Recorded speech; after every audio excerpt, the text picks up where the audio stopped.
Students, we start today lecture Yes, on sir. practicals. There are actually 9 practicals in our subject which we have to study or we have to do experiments. So far we have conducted 2 experiments, both they are the studies. And today we have to study how a Bourdon pattern is created of given shape and size. So I think you have all in second semester.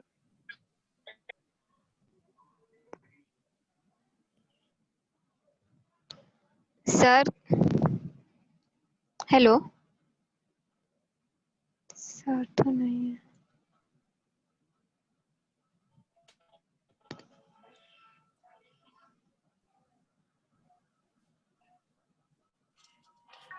Sir आवाज नहीं आ रही भाई sir ही नहीं है। Hello अच्छा today we are going to tell you Given shape and size. So could you remember hello second Sir. semester when you gone to the workshop and you conducted and prepared a Bourdon pattern or some sort of pattern using Sir. board in the workshop? Sir. Can anyone tell me? Sir आपने जो pattern का experiment किया उसमें क्या किया था वहां पे और कैसे किया था बता सकता है कोई भी? सर बच्चे वेट कर रहे हैं ऐड कर लीजिए सर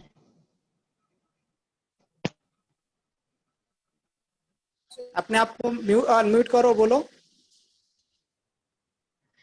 सर वेटिंग रूम में बच्चे वेट कर रहे हैं सर ऐड कर लीजिए अरे बोर्ड का पैटर्न बनाया आप लोगों ने नहीं बनाया मेरी आवाज ऑडिबल है आप लोगों को सर आपकी आवाज क्लियर नहीं है यस सर हाँ सर क्लियर नहीं आ सर रही रुक रुक कर आनी है हेलो यस सर हाँ सर सर क्लियर है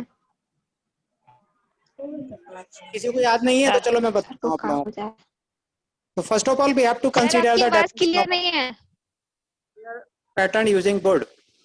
So pattern is, as I told you earlier, that it is a replica of the part to be prepared by casting with slight modification. And right now I'm not talking about the modification. I'm concerned with the process how we can prepare a pattern. So basically it is a carpentry work. First of all, you have to consider the shape and size of the casting to be prepared, and then you have to design a pattern. Here I am giving you the task to make a pattern. I am not giving you a task to design a pattern. Suppose we have to make a casting like a cuboid having fixed dimension, 3 dimensions. Say it is its length is 100 mm, width is 40 mm, and height is 20 mm. So this type of casting we have to prepare using some material, and we have to design a pattern for that. So considering the pattern allowances and other modifications, you will have to design the pattern, and then you have to prepare that pattern using board.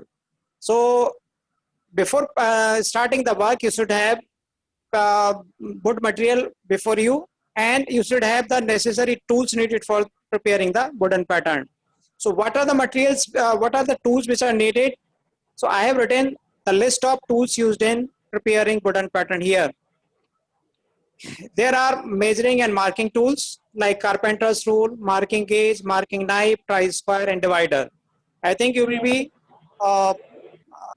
easy with working all these measuring and marking tools. Can you tell me what is the difference between a measuring and a marking tool? बता सकता है अपने में से कोई कि measuring tool और marking tool में अंतर क्या होगा? आप यहाँ को अनम्यूट करो बोलो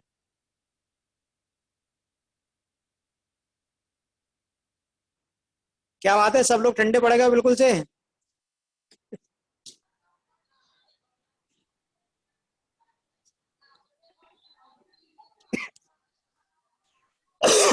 सॉरी बता सकते हो what is the difference between measuring and marking tool Chandni sir marking tool sir mark करने के लिए होती होगी और मेजरिंग टूल जो मार्क है उसको मेजर करने के लिए होती होगी सर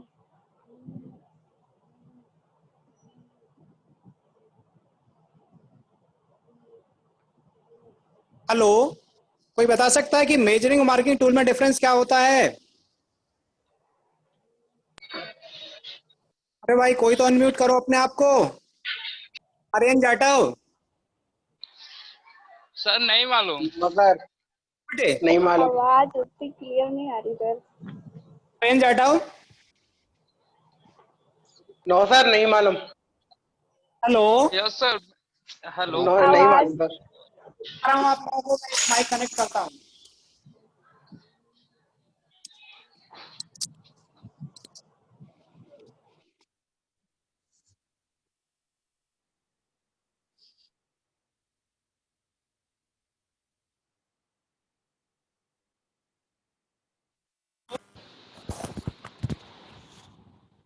हाँ, आवाज सुनाई पड़ रही मेरी आप लोग?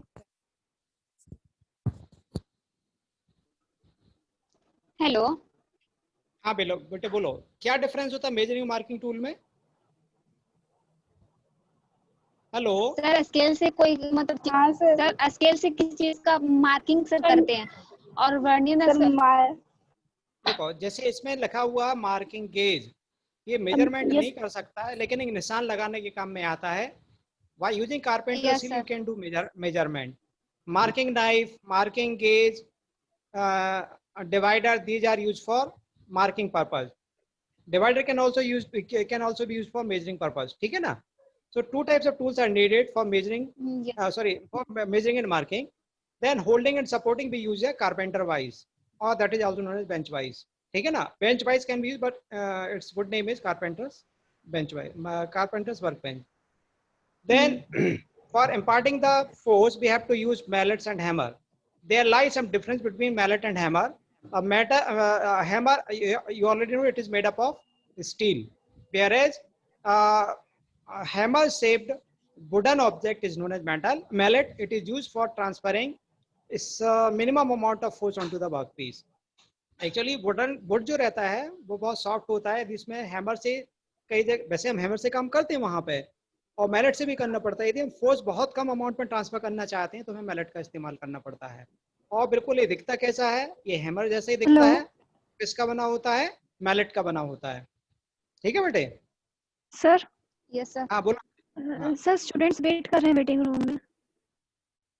मीटिंग बंद, एक मिनट होल्ड करो। जी सर। चलो 2 लोग हैं, मैंने अलाउ कर दिया है। ठीक है, इसके अलावा कुछ कटिंग टूल्स यहाँ पे इस्तेमाल किए जाते हैं। कटिंग टूल्स कौन कौन से होते हैं? सबसे पहले आती है saw. Different yes type sir. Of saw are there. ठीक है ना? इसके अलावा चिजल इस्तेमाल किया जाता है, मोटा चिजल, फर्मर चिजल, नॉर्मली ये इस्तेमाल होता है। सॉ में रिप सॉ है, 10N सॉ है, जो जनरली यहाँ पे इस्तेमाल होती हैं। Then planing tools. Planing tools में आयरन जैक पेन इस्तेमाल होता है। And for finishing purpose we can use some files also. File बोलते हैं ना अपन उसको, वुडन फाइल अलग होती यस हैं सर। और स्टील की फाइल अलग होती हैं। So these are some of the tools which are used for making a wooden pattern. ठीक है? अब आती है बात रॉ मटेरियल की। तो आपको जिस प्रकार का वर्क पीस चाहिए, मैंने आपको बोला कि यहाँ पे हमें पैटर्न डिजाइन नहीं करना है, we have to prepare a wooden pattern. तो डिजाइन हमारे पास ऑलरेडी है। ये जो डायमेंशन दिए गए हैं किस में दिए गए हैं? इंच में है। 9 इंच, 2 इंच, 1.5 इंच। ठीक है ना? तो हम यस सर। इस कारपेंटर रूल को इस्तेमाल करके इंच में मेजरमेंट कर सकते हैं, और we can do measurement in centimetre, millimetre also. तो यहाँ पे इंच में दिया गया, हम इंच में कर सकते हैं। रॉ मटेरियल क्या है इस केस में? Teak wood. टीक के अलावा यहाँ पर बहुत दूसरी टाइप की वुड्स इस्तेमाल की जाती हैं, but teak wood is having good properties. ठीक है ना? उस पर सीजनिंग इफेक्ट नहीं होता है, that's why generally it is used, but it is somewhat costly. लेकिन हमने लिखा टीक वुड पीस इस्तेमाल होता है, ये हमारी वर्कशॉप में अवेलेबल होता है, तो हम इसको लेंगे और इसके ऊपर हम अपना पैटर्न तैयार करेंगे। अब प्रोसीजर, आई थिंक यू आप सब लोगों को प्रोसीजर पता होगी। क्या करना है? वुडन पार्ट को हमें कहाँ पर लगा? सबसे पहले तो हमें उसकी फिनिश करनी है यूजिंग जैक प्लेन। वो आयरन जैक प्लेन हो सकता है, वुडन जैक प्लेन हो सकता है। ठीक है ना? Then we have to yes do sir. Marking using marking tools and measuring tools. इसके बाद फिर हमें उसको कट करना है या उसको फिट करना है कहाँ पे? वाइस पे। वाइस पे फिट करने के बाद यदि हमें कटिंग करनी है, जैसे we have to make use of saw, तो हम उसको वाइस पे माउंट कर देंगे। प्रॉपर्ली होल्ड करने के बाद सॉ से उसको कट कर लेंगे डिजायर्ड शेप साइज में। ठीक है ना? और इसके बाद जो रफेज सरफेस उनको फिनिश कर सकते हैं यूजिंग फाइल्स। जैकलिन हमेशा इस्तेमाल नहीं होता है। जैकलिन क्या करता है? जो टॉप एज की सरफेस होती है उनको फिनिश कर सकता है, लेकिन यदि कोई कर्व सरफेस है उसको फिनिश नहीं कर सकता, उसके लिए हमें क्या इस्तेमाल करना पड़ेगा, फाइल इस्तेमाल करनी पड़ेगी, ठीक है ना। और जिस प्रकार का ज्वाइंट हमें तैयार करना है या पैटर्न हमें तैयार करना है, नॉर्मली इस केस में हाफ लेफ्ट टी ज्वाइंट यहाँ पे बोला गया है, तो we can make a half lap T joint also. We have to cut the wooden piece in 2 parts, we have to make necessary preparations, ठीक है ना। और इसके बाद उसको सॉल्व, हाँ बोलो बेटे किसी को कोई डाउट हो तो। निपेंद्र सिंह, यदि आप लोगों में, हाँ बोलो बेटे बोलो। नो सर, वो गलती से हो गया था। अच्छा ठीक, कोई बात नहीं, मुझे लगा कोई बात नहीं, आप पूछ सकते हैं, कोई दिक्कत नहीं।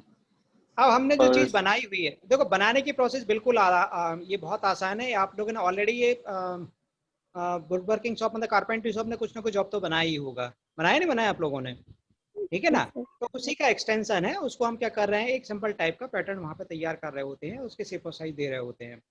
अब हमने जब ये सारी चीज़ प्रिपेयर कर ली, उसके बाद क्या करना है, डायमेंशन चेक करना है। तो डायमेंशन चेक करने का तरीका होता है, हम किसके थ्रू चेक कर सकते हैं, इसमें जो मेजरिंग टूल्स इस्तेमाल दिया गया है, कारपेंटर्स रूल या स्केल भी यहाँ पे इस्तेमाल की जा सकती है, ठीक है ना। Radius of the curvature is checked with the help of a caliper. Caliper से कैसे चेक करोगे आप रेडियस ऑफ कर्वेचर, बता सकता है कोई? हाँ, आप में से कोई बता सकता है रेडियस ऑफ कर्वेचर कैसे चेक करोगे? कैलिपर देखा नहीं देखा आप लोगों ने? कैलिपर नहीं देखा आप लोगों ने? जैसे प्रकार होते हैं ना हिंदी में बोलते हैं, हाँ जैसे प्रकार होती है ना, वैसे एक ऑडलैक कैलिपर होता है और इनसाइड कैलिपर, आउटसाइड कैलिपर, 3 प्रकार के कैलिपर वहाँ पे आते हैं। तो हम क्या करते हैं, जो डायमेंशन जिसको मेजर करना होता है, सबसे पहले उसका मेजरमेंट लेते हैं और उसको फिर इनडायरेक्ट वे में हम मेजर करते हैं, किसके थ्रू, स्केल के थ्रू या रूल के थ्रू इसको चेक करते हैं। डायरेक्ट मेजरमेंट ये कैलिपर नहीं दे सकता है, ये इनडायरेक्ट मेजरिंग इंस्ट्रूमेंट है यहाँ पर, ठीक है।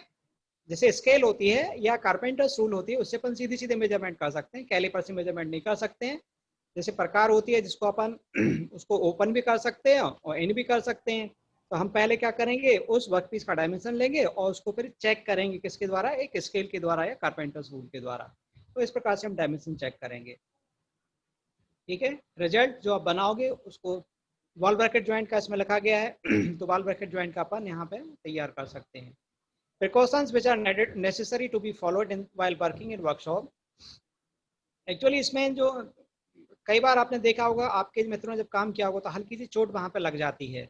और हमारे पास जो इंस्ट्रूमेंट होते हैं, कटिंग इंस्ट्रूमेंट होते हैं, जैसे सॉ होती है, चिजेल होती है, तो इनसे हमें चोट लग सकती है। तो हमें अपने आप को वर्क इस प्रकार से करना है कि हमें कोई चोट ना लगे और हम अपना काम भी पूरे ढंग से कर सकें। तो चिजलिंग के दौरान, चिजलिंग शुड बी डन केयरफुली, चिजलिंग के दौरान हमें बहुत सावधानी रखनी है ताकि उसका जो शार्प एज है, कटिंग एज है, वो हमें कहीं पे हार्म ना कर दे वहाँ पे, ठीक है ना। Jack plane should be check before using it because sometime the blade of the jack plane is uneven rough. उसको हमें फिनिश कर, माने उसको हमें स्मूथ बनाना पड़ता है। तो नॉर्मली ये चीज़ आपको करके मिलता है, हमारे वर्कशॉप के जो कारपेंटर्स हैं वहाँ, इनको पहले से उसकी जो जैक प्लेन की ब्लेड है उसको शार्प कर देते हैं वहाँ पे। तो these are some of the precautions. इसके अलावा आप एप्रन इस्तेमाल कर सकते हो, हैंड ग्लव्स की वगैरह की इसमें आवश्यकता ऐसा है नहीं, और सीधे बेल्डिंग और हेलमेट की भी किसी प्रकार की इसमें आवश्यकता नहीं होती है। So this is the description of experiment number 3। Basically it is actual experiment. यदि आप लोग क्लास आ रहे होते तो हम आप लोगों से बिल्कुल से करवाते हैं यहाँ पे, लेकिन अभी नहीं हो तो आपको लिखना रहेगा। इसकी जो फिगर यहाँ पे आई है वो फिगर मैं आपको अलग से सेंड कर दूंगा, इसको भी सेंड कर दूंगा। तो आपके 3 एक्सपेरिमेंट यहाँ पे हो चुके हैं।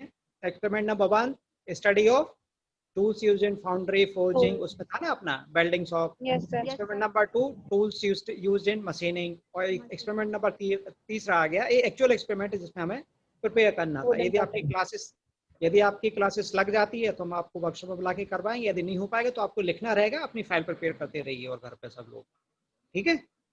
अब कोई क्वेश्चन हो तो आप मेरे से पूछ सकते हैं यहाँ पे, अपने आप को अनम्यूट करके सब लोग, जिसको भी क्वेश्चन पूछना हो।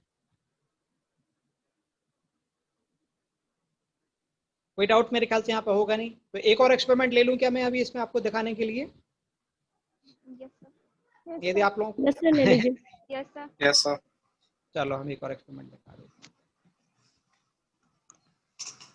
This is experiment number 4 to study various types of casting processes. ये अपन ऑलरेडी पढ़ चुके हैं तो कुछ नहीं है, उसको अपन ने लिखा। एक्चुअली क्या है, हमारा जो आरजीपीवी का सिलेबस है, we are affiliated with the RGPV university, ठीक है ना।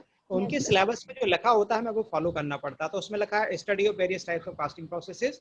तो कास्टिंग प्रोसेस के अपन थ्योरी में स्टडी कर चुके हैं, सिर्फ उसके नाम और हल्का सा डिस्कशन अपन लोग यहाँ पे कर लेंगे।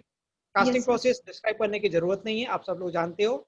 हम क्या करते हैं, initially we make a pattern, using that pattern we prepare a mould cavity, we melt the metal of which casting is to be made, and then we pour the molten metal into the previously prepared mold cavity। तो जब अपन उस mould cavity में डालते हैं, metal solidify होता है। Solidification के बाद अपन मोल्ड को ब्रेक कर देते हैं, यदि ये सैंड मोल्ड होता है, और यदि डाई होती है तो अपन उसको दूर दूर करके अपार्ट करके उसका अपन कास्टिंग यहाँ से रिमूव कर लेते हैं। अलग अलग प्रकार की कास्टिंग जो प्रोसेसेस हैं जो अपन को स्टडी भी कर, और अपन ऑलरेडी ये सारी चीजें स्टडी कर चुके हैं। Sand mould casting, permanent mould casting और डाई कास्टिंग, ये दोनों एक ही चीज है। परमानेंट मोल्ड कास्टिंग और डाई कास्टिंग एक ही चीज है। ये दो बार लिखी हुई है क्योंकि एक मेथड अपने पास होती है semi permanent mould casting also. Semi permanent और परमानेंट मोल्ड कास्टिंग में क्या अंतर होता है आप सोच के रखना, मैं बाद में आपसे पूछूंगा। Centrifugal casting, investment casting, shell mould casting, कायदे से एक और होती है जो अपन ने पढ़ी हुई है, वो कौन सी है, कंटिन्यूअस कास्टिंग। इसमें लिखी नहीं, अपन चाहे तो उसको भी यहाँ पे कर सकते हैं। ठीक है ना। अब जितने प्रकार की कास्टिंग अपन लेते हैं उसमें हमें आखिरी में क्या इस्तेमाल करना पड़ता है, एक मोल्ड इस्तेमाल करना पड़ता है। ठीक है ना। Mould is a cavity in which we pour the molten metal for solidification and after solidification we get the casting। तो सैंड मोल्ड कास्टिंग में जो मोल्ड होता है that is made up of sand material, और permanent mould casting, die casting में जो material जो mould इस्तेमाल होता है वो किसका बना होता है, it is metallic mould. What about centrifugal casting? Centrifugal casting में जो मोल्ड होता है, whether it is true centrifugal casting, semi centrifugal casting और centrifuging casting, नॉर्मली मोल्ड अपना किसका बना होता है, सैंड का बना होता है। ठीक है ना। आप सोचो कि सेंट्रीफ्यूगल कास्टिंग जब अपन इस्तेमाल करते हैं पाइप बनाने के लिए, तो उसमें जो मोल्ड रहता है आउटर बॉडी तो उसकी मेटल की होती है, लेकिन उसके अंदर हमें जो बनाना पड़ता है वो किसका होता है, सैंड का ही रहता है। In investment casting, we prepare a cell of investment material. Similarly, in case of cell mold casting, we prepare a cell of this investment material also। investment material का मतलब होता है, ये इसके लिए लिखा जाता है लॉस्ट वैक्स मोल्ड कास्टिंग, और सेल मोल्ड कास्टिंग एक अलग ही चीज अपन पढ़ चुके हैं, ये भी होती है वहाँ पे।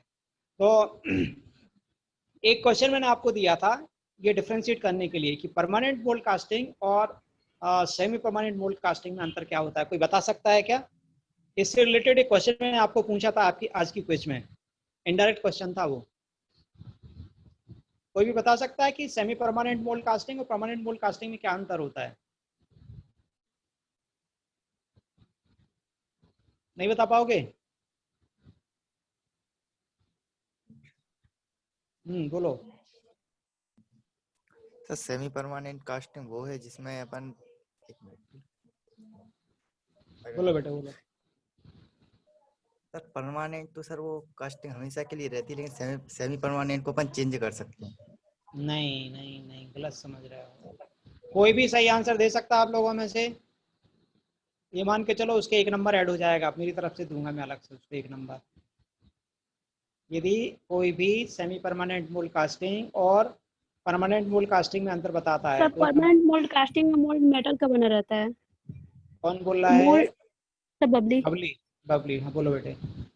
सब मोल्ड और कोर दोनों मेटल का बना रहता है, जबकि सेमी परमानेंट में कोर सैंड का बना रहता है। Very good, this is the basic difference. In case of permanent mold casting, both mold as well as core is made up of metal. Whereas in case of permanent mold casting, mold is made up of metal, but core is made up of sand. This is the basic difference. Babli तुम्हारा 1 number पक्का extra हमारी तरफ से। Thank you sir. हम इसी type के question पूछा करेंगे, जो हमारे सवाल का जवाब देंगे उनको हर किसी को नंबर देते रहूंगा, क्योंकि बहुत सारे लड़के सो रहे हैं, पता नहीं म्यूट करके बैठ गए होंगे, एक तरफ रख दिया होगा मोबाइल उठा के। This should not be the case. नहीं सर ऐसा नहीं है। तो भैया जवाब दिया कर, मैं पढ़ाता हूँ, क्योंकि मुझे देखो सरप्राइज क्यों हो रहा है, क्योंकि आज मैंने टेस्ट क्विज लिया है और हाईएस्ट मार्क्स 6 गए हैं आउट ऑफ 10। लोग क्वेश्चन बहुत सिंपल दिए थे मैंने। चलो वो अलग से डिस्कस करेंगे, अपन इसको डिस्कस करते हैं। Yes sir. जी सर। सैंड मोल्ड कास्टिंग बताने की आवश्यकता है आप लोगों को? पढ़ चुके हैं अपन ये तो। सैंड मोल्ड कास्टिंग में मोल्ड किसका बना हुआ है? सैंड का है। ठीक है ना सर, रिपीट करते हुए चलिए एक बार, ऐसे रिवीजन हो जाएगा। चलो, तो सैंड मोल्ड कास्टिंग में क्या करना है, हम क्या करते हैं, initially we need a pattern. we use that pattern to prepare sand mold. Sand mold is generally in two parts. One is cope mold and other is drag mold. जो नीचे रखा रहता है वो कहलाता है ड्रैग मोल्ड और जो ऊपर रखा रहता है वो कहलाता है कोप मोल्ड। और दोनों मिलके फिर क्या होता है, अपनी मोल्ड की कैविटी तैयार होती है। एक चीज आप हमेशा याद रखना है कि जब अपन कास्टिंग कर रहे होते हैं तो जो कैविटी होती है उसमें मोल्ड की कैविटी तो इम्पोर्टेंट है कास्टिंग बनाने के लिए, लेकिन मोल्ड के अलावा अपन दूसरी कैविटी को प्रिपेयर करते हैं। जैसे अपन स्टार्ट करें, सबसे पहले आता है पोरिंग बेसिन, फिर आता है sprue base well, runner, gate, riser. ये सारी कैविटी बहुत इंपॉर्टेंट होती है कि नहीं होती है? तो ये सेकेंडरी कैविटी कहलाती है। तो हमें एक कैविटी भी तैयार करनी होती है मोल्ड के साथ में, ठीक है। After preparing the mould we pour molten metal, वो कहाँ पर डालते हैं? मोल्ड के अंदर डालते हैं, तो पोरिंग बेसिन। और फिर उस मोल्टन मेटल को अपन क्या करते हैं? सॉलिडिफाई होने देते हैं, ठीक है। सॉलिडिफिकेशन के बाद सैंड मोल्ड कास्टिंग में मोल्ड को ब्रेक किया जाता है जब वो रूम टेम्परेचर पे आ जाता है। कई बार उसके पहले भी कर लेते हैं, बहुत सारे वीडियोज इंटरनेट पे अवेलेबल है जिसमें एक्चुअल इंडस्ट्रीज में वर्क हो रही है।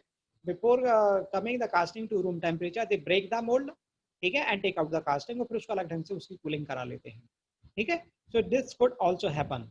तो सैंड मोल्ड का सिर्फ एक ही चीज इसमें इंपॉर्टेंट होती है कि हमें जो मोल्ड है वो सैंड का मतलब बना हुआ है। इसके बाद आप कास्टिंग याद रखो कि हमें मोल्टन मेटल फिल करना है मोल्ड में और उसको सॉलिडिफाई होने देना। सॉलिडिफिकेशन के बाद मोल्ड को अलग करना है और उससे फिर हमें कास्टिंग निकालनी होती है। अब कास्टिंग जब अपन निकालते हैं तो अकेली कास्टिंग बन के नहीं निकलती है, क्योंकि जो मटेरियल होता है, कुछ मटेरियल मोल्ड कैविटी के अंदर प्राइमरी कैविटी में भी होता है और कुछ material secondary cavity getting elements में भी होता है। गेट की तरफ होता है, रनर में होता है, राइजर में होता है। तो जो मटेरियल वहाँ पे एक्स्ट्रा रहता है वो उसके साथ सॉलिडिफाई हो जाता है और चिपका रहता है। तो सबसे पहला हमारा काम होता है कास्टिंग निकालने के बाद जब रूम टेम्परेचर पे जाती है कि हम इन सारी चीज़ों को अलग करें जो उसके साथ अधेड़ चिपकी हुई हैं। अधेड़ करने के बाद फिर हम उसकी यदि मशीनिंग जरूरी है तो मशीनिंग करते हैं और उसको फिर इस्तेमाल कर लेते हैं। सो this is the process of sand mould casting, ठीक है। अब आती है बात, ये इसकी बहुत सारी फिगर बने हुए हैं। डिजायर्ड पार्ट है, इस पार्ट के लिए देखो इसमें कैविटी आपको दिख रही होगी, दिख रही नहीं दिख रही है? ये क्यूबॉइड टाइप का ऑब्जेक्ट इसमें कैविटी है। तो कैविटी बनाने के लिए कोर बनाना है, ठीक है। कोर की मोल्डिंग करनी है और ये अलग से होती है, कोर की मोल्डिंग अलग होती है और मोल्ड की मोल्डिंग अलग होती है। मोल्ड तैयार करने के बाद हम प्रॉपर जगह पे क्या करेंगे? कोर को रखेंगे और इसके बाद मोल्टन मेटल को कोर कराएंगे। तो क्या उससे क्या होता है कि जिस जगह पे कोर लगा होता है उस जगह पे मोल्टन मेटल पहुंच नहीं पाता है, मोल्टन मेटल सॉलिडिफाई हो जाता है। फिर जब हम कास्टिंग रिमूव करते हैं तो कास्टिंग के साथ बीच बीच में कोर भी लगा होता है, उस कोर को भी अपन रिमूव कर सकते हैं। तो जैसे कोर रिमूव होता है सॉलिडिफाइड कास्टिंग से तो वहाँ पे अपन को कैविटी दिखने लगती है। तो once you have to prepare a cavity in any casting then you have to make use of core also. ये उसी के फिगर और कुछ नहीं है। Second is permanent mould casting. अब परमानेंट मोल्ड कास्टिंग क्या है? As the name indicates we are making use of a permanent mould, ठीक है। अब इसमें मोल्ड की स्पेलिंग कई जगह पे आपको MOLD मिलेगी, कई जगह पे आपको MULD मिलेगी। अंतर कुछ नहीं है, एक ब्रिटिश इंग्लिश है और दूसरी अमेरिकन इंग्लिश है। MOLD अमेरिकन इंग्लिश है और MOULD ब्रिटिश इंग्लिश है। नॉर्मली हम ब्रिटिश इंग्लिश को फॉलो करते हैं, लेकिन यदि ये स्पेलिंग भी वहाँ पे लिखी हुई तो कुछ में कोई गलती नहीं है, दोनों स्पेलिंग अपनी जगह सही है, ठीक है। तो परमानेंट मोल्ड क्या है? वो मोल्ड जो कि हम परमानेंट हो, जिसको तोड़ना ना पड़े कास्टिंग के बाद, उसको हम बार बार यूज कर सकें आइडेंटिकल कास्टिंग जनरेट करने के लिए। तो ये तभी पॉसिबल होता है जब मोल्ड आपका किसका बना हो? मेटल का बना हो। So instead of sand mold, we use metallic mold in this case. That mold is known as die. अब permanent mold casting में जो मोल्टन मेटल सप्लाई होता है मोल्ड के अंदर या डाई के अंदर, वो दो प्रकार से हो सकता है। कैसे सप्लाई हो सकता है? It can be supplied using some pressure. हम प्रेशर के थ्रू इंजेक्ट कर सकते हैं उसको, और metal can flow inside the mould cavity under gravity only. हमने उसको ऊपर से पोर किया, पोरिंग बेसिन में अपने आप फ्लो हो गया वहाँ पे। तो दोनों प्रकार की मेथड यहाँ पर पॉसिबल होती हैं। That means permanent mold casting can be further classified as gravity die casting, ठीक है ना, and it can be classified as pressure die casting, ठीक है ना। तो pressure die casting वो casting होती है जिसमें कि अपन मेटल को इंजेक्ट करते हैं under some pressure into the mould. वो सिर्फ इंश्योर करने के लिए करते हैं कि मोल्टन मेटल उस मोल्ड कैविटी में हर जगह वहाँ पर पहुँच जाए। और जो अंडर प्रेशर अंडर ग्रेविटी वहाँ पे होता है वो, उसमें अपन कुछ नहीं करते हैं, अपन मोल्टन मेटल को पोर करते हैं कहाँ पे? पोरिंग बेसिन में। मोल्टन मेटल अपने आप ऑटोमेटिकली फ्लो हो जाता है। बाकी परमानेंट मोल्ड कास्टिंग और डाई कास्टिंग दोनों एक ही हैं, ठीक है। तीसरी आती है डाई कास्टिंग। अब डाई कास्टिंग में दो अलग क्लासिफिकेशन आपको मिलते हैं, एक कहलाता है हॉट चैम्बर डाई कास्टिंग, दूसरा कहलाता है cold chamber die casting. Die casting की जो क्लासिफिकेशन है वो सोर्स ऑफ मोल्टन मेटल को लेके बनाए गए हैं.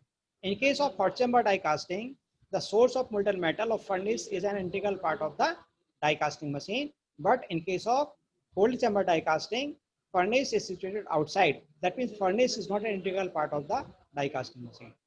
ठीक है? ठीक. अब उसमें इंजेक्शन सिस्टम होता है दोनों केस में, चाहे ये हॉट चैम्बर डाई कास्टिंग हो या कोल्ड चैम्बर डाई कास्टिंग हो. हॉट चैम्बर डाई कास्टिंग में जो इंजेक्शन मैकेनिज्म होता है वो गूजनेक मैकेनिज्म होता है. But whereas in case of cold chamber die casting, it is the short chamber, जिसमें पिस्टन सिलेंडर अरेंजमेंट होता है. वो पिस्टन सिलेंडर अरेंजमेंट के थ्रू मेटल को इंजेक्ट किया जाता है डाई के अंदर. ठीक है. मोल्ड मतलब die and clamping system. Clamping system इसलिए इसमें जरूरी होते हैं क्योंकि मोल्ड इसका जनरली 2 पार्ट में होता है. जब पार्ट प्रॉपर एक क्लोज होते हैं, क्लोज होने के बाद फिर अपन मोल्टन मेटल वहाँ पे फिल करते हैं, तो उन पार्ट को अपनी जगह बनाए रखने के लिए और वो डिसलोकेट ना हो, एक प्रॉपर क्लैंपिंग सिस्टम और लोकेशन सिस्टम जरूरी होता है. तो ये डाई कास्टिंग के इंपॉर्टेंट पार्ट होते हैं. ये लिखा हुआ है गूजनेक डाई, ये सब कुछ मैं ज़्यादा नहीं बताने वाला क्योंकि टाइम भी नहीं बचा है. फिगर ऑलरेडी आपको बताया गया, आप यहाँ से भी ले सकते हो, मैं आपको सेंड कर दूंगा, उससे आप इसको इस्तेमाल कर सकते हो. और नॉर्मली आपको 2D फिगर ही बनाना है प्रैक्टिकल फाइल में, 3 डायमेंशनल फिगर बनाने की आवश्यकता नहीं होती क्योंकि वो टफ होते हैं. इंजेक्शन सिस्टम आप यहाँ पे देख सकते हो. This is gooseneck. Gooseneck shape का होता है इसलिए अपन गूजनेक बोलते हैं. और ये शॉर्ट चैम्बर है जिसके अंदर लैडल के थ्रू मोल्टन मेटल पोर किया जाता है, फिर उस गेट को बंद कर दिया जाता है और पिस्टन सिलेंडर अरेंजमेंट के थ्रू मेटल को इंजेक्ट किया जाता है 28% इनटू द मोल्ड. फिर आती है सेंट्रीफ्यूगल कास्टिंग. तो सेंट्रीफ्यूगल कास्टिंग का सबसे ज्यादा इस्तेमाल होता है फॉर प्रिपेयरिंग पाइप्स. ठीक है ना. तो हम क्या करते हैं, ये मोल्ड है, इसकी आउटर केसिंग होती है because it has to be rotated using some mechanism. ठीक है ना. तो ये आउटर केसिंग मेटल की होती है, इसके अंदर अपन को बनाना पड़ता है, मोल्ड तैयार करना पड़ता है किसका, सैंड मटेरियल का. इसके बाद हम लैडल सिस्टम लेते हैं. लैडल में मोल्टन मेटल होता है और इसके थ्रू सपोर्ट सप्लाइंग सिस्टम के थ्रू हम क्या करते हैं, मोल्टन मेटल को यहाँ पर डिस्ट्रीब्यूट करते हैं. हम मोल्टन मेटल को डिस्ट्रीब्यूट करते हैं अलोंग द लेंथ और इसके बाद वो ऑटोमेटिकली डिस्ट्रीब्यूट होता है around in the radial direction. Actually होता क्या है, सेंट्रीफ्यूगल कास्टिंग में सेंट्रीफ्यूगल फोर्स एक्ट करना चाहिए. तो सेंट्रीफ्यूगल फोर्स मोल्टन मेटल के ऊपर तभी एक्ट होगा जब हम इसको रोटेट करेंगे. रोटेट करने के लिए हमने क्या किया है, मोल्ड की आउटर बॉडी मेटल के लिए रखी है और अंदर हमने किसकी मोल्डिंग कर रखी है, सैंड मोल्ड से कर रखी है. इसके बाद हम इसको रोटेट करना स्टार्ट करते हैं एट स्लो स्पीड और उसके साथ साथ मोल्टन मेटल यहाँ पे सप्लाई करते हैं. तो जैसे ये रोटेट होता है और मोल्टन मेटल के अंदर सप्लाई हो रहा होता है तो मोल्टन मेटल रेडियल डायरेक्शन में सब तरफ यहाँ पे फैल जाता है. अब ऊपर नीचे का हमें ध्यान नहीं रखना, हमें सिर्फ अलोंग द लेंथ इसको सप्लाई करना होता है. Once we have supplied sufficient amount of molten metal into the mould cavity then it is rotated at optimum speed. उसको मैक्सिमम जो अपनी डिजाइन स्पीड होती है उसको अपन रोटेट करते हैं और इस मोल्ड को along with this metal casing is rotated until solidification of the molten metal takes place inside the mold only. एक बार जब सॉलिडिफिकेशन हो जाता है उसके बाद अपन इसको रोक सकते हैं, ठंडा कर लेते हैं और मोल्ड को निकाल के अपन क्या करते हैं, कास्टिंग के यहाँ पे निकाल सकते हैं. This method is used for making pipes also. This is actually the figure of true centrifugal casting. इसके अलावा एक मशीन और डिजाइन की गई है, इसमें एक्सिस ऑफ रोटेशन हॉरिजॉन्टल है लेकिन दूसरे में एक्सिस ऑफ रोटेशन वर्टिकल होता है और वो इस्तेमाल की जाती है सेमी सेंट्रीफ्यूगल कास्टिंग के लिए. सेमी सेंट्रीफ्यूगल नाम इसलिए उसमें इसलिए आता है क्योंकि वहाँ पे जो कोर होता है, कोर अपन इस्तेमाल करते हैं किसको बनाने के लिए, फॉर मेकिंग अ कैविटी. आप इस केस में देख रहा होगा ट्रू सेंट्रीफ्यूगल कास्टिंग में एक कैविटी तैयार हो रही है क्योंकि पाइप है, हम पाइप बनाने जा रहे हैं तो पाइप के अंदर कैविटी भी होगी कि नहीं होगी. और उस कैविटी बनाने के लिए हमने कोई भी कोर इस्तेमाल नहीं किया हुआ है. तो ये हो जाती है ट्रू सेंट्रीफ्यूगल कास्टिंग. और सेमी सेंट्रीफ्यूगल कास्टिंग में कैविटी बनाने के लिए हमें कोर इस्तेमाल करना पड़ता है. ठीक है. देन इन्वेस्टमेंट कास्टिंग, बेसिकली इसमें ब्रॉड कैटेगरी के जो उसको ऊपर का नाम होता है प्रिसीजन इन्वेस्टमेंट कास्टिंग. कई बार उसके 2 मुख्य टाइप्स हैं, lost wax mould casting and shell mould casting. तो कई बार लॉसवेक्स मोल्ड कास्टिंग को अधिकतर बुक्स में इन्वेस्टमेंट कास्टिंग लिखा गया है. ठीक है ना. इन्वेस्टमेंट कास्टिंग में क्या करना पड़ता है, देखो इसके फिगर से अपन समझते हैं. एक कास्टिंग ये है जो हमें यहाँ पे तैयार करनी है इस टाइप की. ठीक है ना. तो हम क्या करते हैं, एक बैक्स का पैटर्न लेते हैं, बैक्स के पैटर्न को इंजेक्ट करके फिर हम डिप करते हैं स्लरी में. स्लरी में डिप करने के बाद उसको रोटेट करते हैं, वापस डिप करते हैं, फिर ड्राई होने देते हैं. ऐसा तब तक करते रहते हैं जब तक कि इस बैक्स पैटर्न के ऊपर क्या ना बन जाए, एक सेल तैयार, खोल तैयार हो जाए एंड उस कोल की थिकनेस इतनी होनी चाहिए कि जब उसमें हम वैक्स को निकालेंगे, वैक्स को निकालने के बाद उसमें मोल्टन मेटल फिल करेंगे तो उस मोल्टन मेटल का वो वेट आराम से ले सके, मतलब मेटलोस्टैटिक प्रेशर बियर कर सके। तो ऐसे मल्टीपल यहाँ पे कास्टिंग के लिए अपन ने जो सेल तैयार किए वो यहाँ पे लगा दिए हैं। इसको ट्री बोलते हैं और इसमें एक सेंट्रल स्क्रू लाइन होती है जिसके थ्रू पर मोल्टन मेटल को सप्लाई किया जाता है। ये डिजाइन की जाती है। डिजाइन करने के बाद हमें क्या करना होता है, वैक्स यहाँ से रिमूव करना पड़ता है। तो ये जो तैयार होता है उस कोल को हम क्या करते हैं, फर्नेस में रख देते हैं या हीटिंग करते हैं फ्लेम के द्वारा, जिससे वैक्स या तो पिघल के या जल के वहाँ से बाहर अलग हो जाता है। इसके बाद इस खाली जगह में हम क्या करते हैं, मोल्टन मेटल सप्लाई करते हैं जिसका बनाना होता है। बाद में वो सॉलिडिफाई होता है और जो सैंड मोल्ड कास्टिंग की प्रोसेस है बिल्कुल वो प्रोसेस यहाँ पे अप्लाई करते हैं कास्टिंग को रिमूव करने के लिए। यहाँ पे एक्चुअली इसका जो डेवलपमेंट हुआ है वो डेवलपमेंट किया गया है स्टैच्यूज को बनाने के लिए in the ancient times. Statue की शेप काफ़ी कॉम्प्लिकेटेड होती है जिसके लिए पैटर्न इजीली डिजाइन नहीं किया जा सकता है अदर देन वैक्स। तो हम वैक्स का पैटर्न बना लेते हैं क्योंकि उसका रिमूवल इजी हो जाता है। हीट के एप्लीकेशन के द्वारा वैक्स पैटर्न को इजीली रिमूव कर सकते हैं, इसलिए इसमें वैक्स का पैटर्न तैयार किया जाता है। उसके ऊपर अपन इन्वेस्टमेंट मटेरियल की कुल तैयार करते हैं, फिर वैक्स को निकालते हैं। निकालने के बाद मोल्टन मेटल को फिल करते हैं। मोल्टन मेटल फिल करने के बाद कास्टिंग को मोल्ड को ब्रेक करके कास्टिंग पे यहाँ पे निकाल लेते हैं। तो this process is the process of investment casting और लॉस्ट वैक्स मोल्ड कास्टिंग। इसका सबसे बड़ा एप्लीकेशन है स्टैचू बनाने में, कॉम्प्लिकेटेड शेप्स बनाने में, ज्वेलरी तैयार करने में, सर्जिकल इक्विपमेंट तैयार करने में। लास्ट की जो प्रोसेस अपन ने लिखी है that is shell mould casting और ये इसका फिगर है। यहाँ पे एक बॉक्स इस्तेमाल किया जाता है जिस बॉक्स का नाम होता है डंप बॉक्स। इस डंप बॉक्स में हम हीटेड मेटालिक पैटर्न प्लेट यहाँ पे तैयार लगा देते हैं। यहाँ पे पैटर्न लिखा है लेकिन सॉलिड पैटर्न नहीं है, ये सीट का बना हुआ है। इसको हमने डंप बॉक्स में लगा दिया है और डंप बॉक्स के अंदर हमने क्या भर दिया, वहाँ पे सैंड मटेरियल। सैंड मटेरियल लेकिन इसमें जो क्ले होता है वो clay normal bentonite kaolinite fire clay नहीं होता है, वो इस्तेमाल किया जाता है केमिकल रेजिन्स, ठीक है, थर्मोसेटिंग रेजिन्स इस्तेमाल किए जाते हैं। तो जब ये हीटेड मेटल के कांटेक्ट में आते हैं तो रेजिन्स इससे चिपकते भी और वो हार्ड होते चले जाते हैं। तो इसको हम आड़े टेढ़े वे में इसको घुमाते रहते हैं। जब ये ऊपर की तरफ जाता है तो कुछ सैंड मटेरियल इसके ऊपर गिर जाता है, चूंकि ये हीटेड कंडीशन में है तो वो इससे चिपकता है, फिर ये नीचे आता है गिर जाता है। तो ऐसा बार बार करते रहते हैं जिससे क्या होता है, इसके ऊपर एक सेल तैयार हो जाती है। सेल तैयार करने के बाद उन सेल्स को अपन प्रॉपर वे में अरेंज करते हैं एक मोल्ड बॉक्स के अंदर, और उसके अंदर अपन कुछ सपोर्टिंग मटेरियल जिसको लिखा गया बैकिंग मटेरियल उसको फिल कर देते हैं। फिल करने के बाद अपन मोल्टन मेटल पोर कराते हैं। पोर कराने के बाद इसको सॉलिडिफाई करते हैं। सॉलिडिफिकेशन के बाद इसको ब्रेक किया जाता है या निकाला जाता है और कास्टिंग अलग कर ली जाती है। So this is the process of shell mould casting also. इस केस में भी इन्वेस्टमेंट मटेरियल इस्तेमाल हो रहा है और लॉस्ट वैक्स मोल्ड कास्टिंग या इन्वेस्टमेंट कास्टिंग में भी इन्वेस्टमेंट मटेरियल इस्तेमाल होता है, लेकिन दोनों जगह वो मटेरियल अलग अलग होता है। ये भी इस्तेमाल किया जाता है कॉम्प्लिकेटेड शेप बनाने में। And in both these cases, in the cases of cell mold casting as well as in case of investment casting, the surface generally is having excellent surface finish, ठीक है ना। बाकी प्रोसेस जैसे sand mould casting है उस case में तो surface में समय मशीनिंग के द्वारा अचीव करनी पड़ती है, बट इस केस में तब सेल मोल्ड कास्टिंग में और लॉस्ट वैक्स मोल्ड कास्टिंग में सरफेस फिनिश करने के लिए अलग से मशीनिंग प्रोसेस की आवश्यकता नहीं पड़ती है। So this is all about of experiment number 4 from my side. अब आपके पास कोई क्वेश्चन है तो आप यहाँ पे पूछ सकते हो। बस टाइम कम बचा है, 3 मिनट के करीब बचा हुआ है, तो कोई क्वेश्चन है तो आप यहाँ पे पूछ सकते हो।